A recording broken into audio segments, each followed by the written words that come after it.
you done? Do you have any idea how much insanity this is causing? I can't even... What are you doing? It's like I know what they are. Why are you putting them in my face? Pull the report! I just thought... Ben, hold on. I have to fire an idiot for cause. This was the first I'd heard from Petra in a while. Ben, get your ass out of bed and call me now! And judging by the messages she'd left me overnight, something major was happening. I hit her back right away. Well, Ben, congratulations. You now have us all fully engulfed in flames. Would you like to explain why? I had no clue what was happening. Anytime today, Ben. Petra picked up on that. You didn't do this. What do we even... I don't have time for this. Check your feed. Call me back. I did what she said. And the feed hit me with a tsunami of information unlike anything I'd ever seen. Every journalism outlet, every social hub, seemingly every person alive was buzzing about the same thing. The leak. The leak. It had hit the open network overnight, and it was all about the Master Chief. I didn't understand. As far as the public was concerned, reports of Spartan activity had almost always been categorically unknowable. And now he was front-page fodder? I skimmed the stories frantically, saw the same tags popping up over and over. Collusion with the enemy, civilian casualties, abducting a hero, assassinating an icon. Oh no, oh my God. What The Master Chief did that? the hell is going on? Those were just the facts reported by journalists. The opinions of the public were far scarier. Like missiles firing wildly in all directions from every corner of inhabited space. This leak about the Master Chief, whatever it said, had already begun deeply dividing people, sending ideologues on both sides scrambling to gain the moral high ground. I needed to see the source material. It didn't take long to find. Everyone had the same file, a suppressed incident report from an embassy in the outskirts that had already been viewed almost 500 million times. What it said was perfectly clear. 10 days ago, in the outer colonies, the chief had suddenly appeared in the middle of a densely populated city at a regional embassy, where inside, long-awaited peace talks between human and alien delegates were on the cusp of an historic agreement.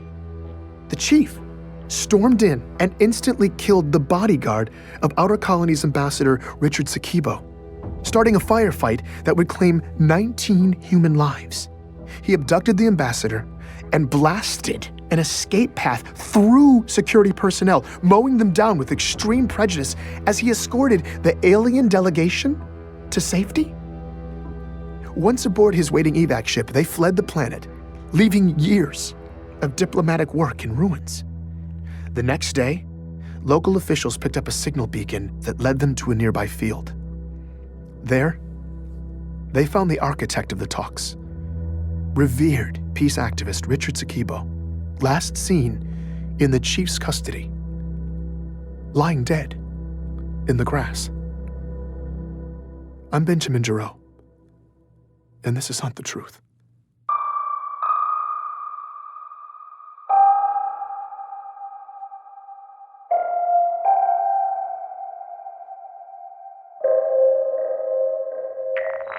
Petra, what is happening? I don't know, but I've been fact-checking for 7 hours and it looks bad. The Earth hacks are calling him the Fallen Spartan.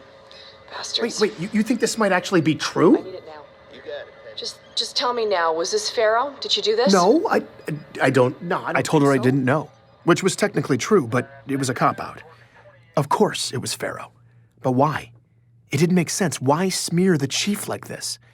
After everything he'd done to save our asses?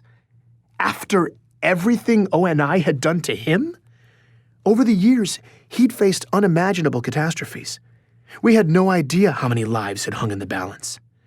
ONI kept us all in the dark. But whether the chief had always made the right call or not wasn't the issue. He should never have had to shoulder all that weight. But now he was shouldering all the blame. It wasn't right.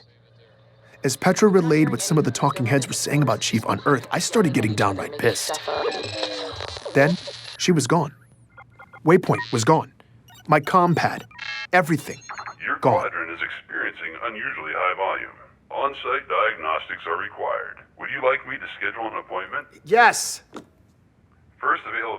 is in 12 days at 3 p.m. Would you like me to schedule this appointment? God, this is a joke. I'm sorry, I did not get that. Would you like me to schedule this? Yes! Appointment scheduled. All services disabled. Goodbye. No, dude, mother! They were cutting my communications off for 12 days? This was no quadrant failure. O&I was trying to shut me down. And of course, they were doing it quietly. Meshach's security hacks had been keeping me a step ahead of them for the most part, but I didn't have time for this. I had to find out if we were actually stirring things up. I needed to find Meshach, and to do that, I needed a safe place with secure working comms. So I packed some essentials and headed out, taking back routes, dodging surveillance. Moving my workspace to an undisclosed location was a precaution I'd been needing to take anyway. O&I's latest move had just got me to pull the trigger. When I got where I was going, my contact helped me set up shop. And once I was live, this was the message that was waiting for me. Bento box! Loving what you did with the story, man! Really great pacing. But that last episode wasn't the same. It's just missing a certain, I don't know, me element? Ha! Anyway, I'm around, give me a call. After disappearing for 8 days, Meshach Maradi was just calling to say hi. He was the most frustrating human being I'd ever met. Benjamin! Meshach, I was certain you were dead. I mean, I could... You were wrong? Meshach, where in the hell have you been? Ben, listen, I'm sorry. Super sorry. But I had to go dark. I had to disappear. Okay, but I asked him if it had something to do with the disturbances he'd been tracking in the outskirts. He said no. It was this other thing I was checking on for you. I don't know anything for sure yet, but I will soon. Fine, but listen, I realize you operate in a den of secrets, but you could have at least warned me before disappearing, right? No, not really. It's true. I operate in a very mysterious den of secrets. But this mission was on a level 3 stories below the subfloor of the secondary basement of my den of secrets. I shouldn't even be thinking about it. Just believe me, you not knowing was the only way. Thankfully, Meshach laid off the riddles for a bit, segueing into news from the outskirts. My last episode was having an effect. People were listening, taking it to heart, and they were pissed. The kidnappings, the military-grade augmentations, unless they were looking for somewhere to bury the truth, O&I seemingly had no regard for the outer colonies. This was an old ache for these people. Back when their survivalist spirit was bordering on independence, O&I had given the outer colonies their full attention. They pulled out all the stops to crush the oppressive insurrectionists. No one was shedding tears over that. But then, when the Covenant showed up and started glassing their planets to genocidal hell, the outer colonies were widely left to fend for themselves. It was this principle of selective intervention that had never sat well. But where my story had started to reheat that unrest in the outer colonies, last night's leak had brought it to a boil. So the idea is the chief went into berserker mode, right? That drip, drip, drip has a very different effect depending on where you live. All those herbivorous babies on Earth think they deserve their own dedicated Spartan messiah. Like he's gonna camp out on the moon, waiting to kill aliens or karate chop meteorites to keep them safe. So the word rogue panics them. But Meshach says it wasn't like that in the outer colonies. Whether the embassy story was true or not, the way they saw it, the chief wasn't the problem. O&I was using him the same way the UEG had always used them. For utility, when useful, but always disposable. Sure, nobody really wants a 7-foot-tall murder machine with mad skills showing up in their neighborhood. But in the outer colonies, Oni is still the real monster. My fury at Meshach had subsided. I was glad he was back. If I was going to pull off confronting O&I and exposing everything to the senators, I needed as much ammo as possible. And luckily, he was on the same page. After hearing my interview with Petrovsky, he'd buried his face in the slush, curating decades of data and the research of his nutjob predecessors, compiling sort of a greatest hits of O&I's atrocities. He pushed me to a scattergraph of every case of exotic pediatric autoimmune disorders for the first few decades of the century. Any kid who had a disease like John's. After some variable tweaking, a galactic map of human space popped up, decorated with clusters of dots, one for each sick kid. He told me I was looking at a reasonably accurate representation of where every single defective clone O&I planted had died. Wow. Wow, he says. A Of course, wow. But you're about to turn into a wow when you see this. He overlaid the graph on another map that showed the distribution of human population. He asked me what I noticed. It's not random. It's not random. Ben, never be a statistics professor. This is the opposite of random, okay? For their Spartan abductions, Oni heavily favored the outer colonies. It's like their favorite candy store, except instead of candy, they were scooping up child soldiers. Because it's easier to cover your tracks out there. Yeah, and you could easily make the argument that these children's lives were assigned a much lower value than, say, those of Earth kids or kids from Mars. Genetically, they will be no worse than inner colony specimens, but as to the human cost, outer colonies kids just spend easier. I'm not sure if the data was going to be conclusive enough for the senators, but the implication was certainly heinous enough.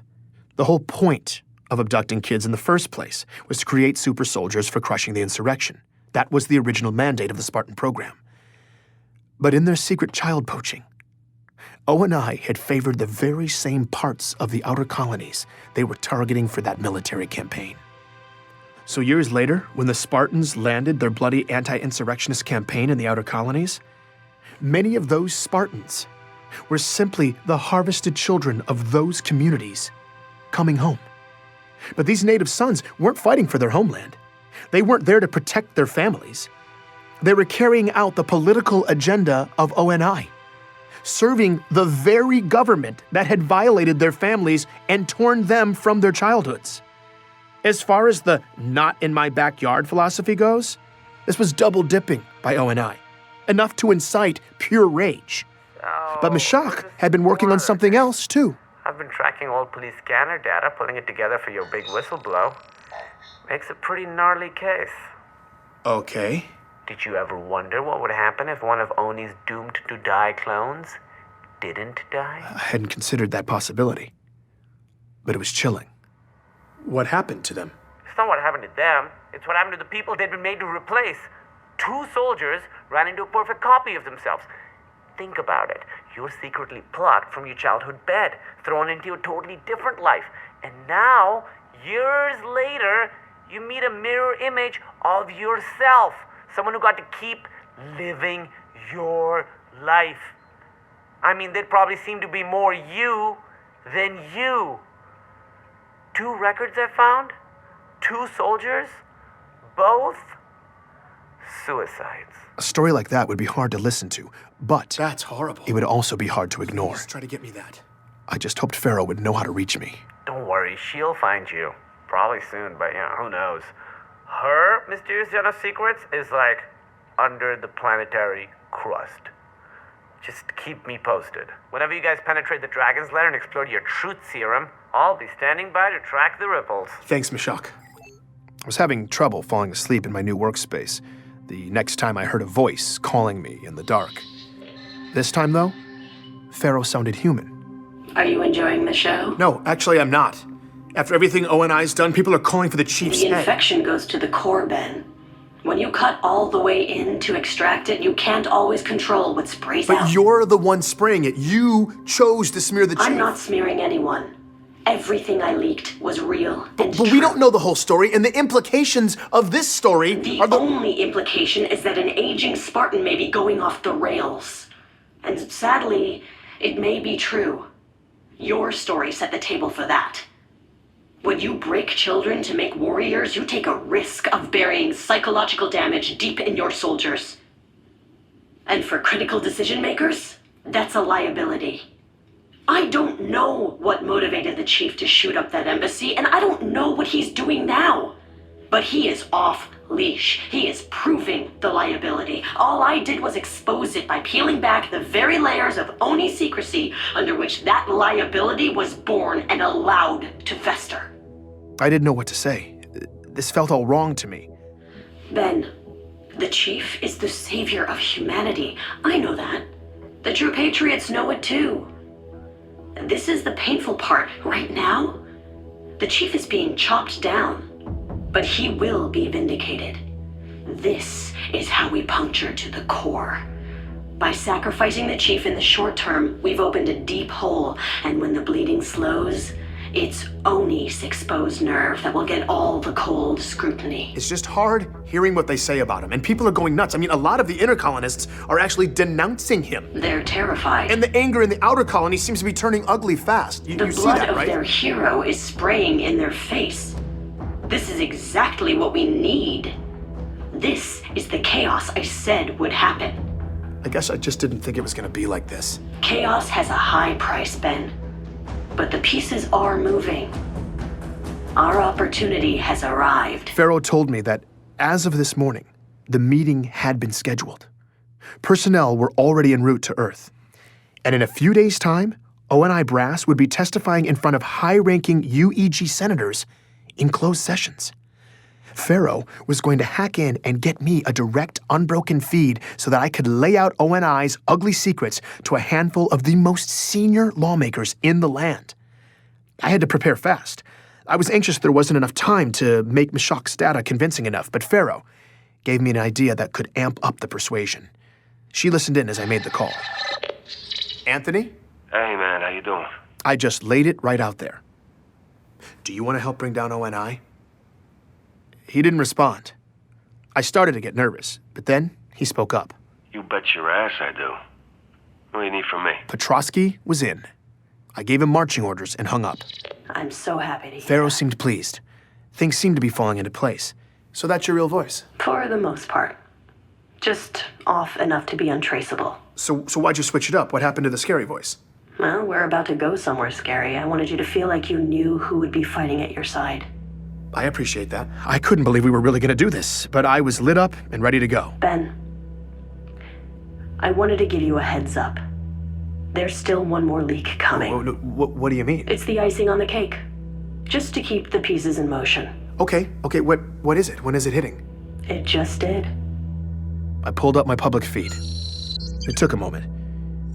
And then it hit. A security video from the Outer Colony's regional embassy. Pharaoh was already gone. Is this real? But her latest leak was live. Right now, millions of people across occupied space were all watching the same thing. Master Chief Petty Officer Spartan 117, seemingly unprovoked, waging a brutal assault against the peace consulate on Biko. Please join me for the next episode of Hunt the Truth.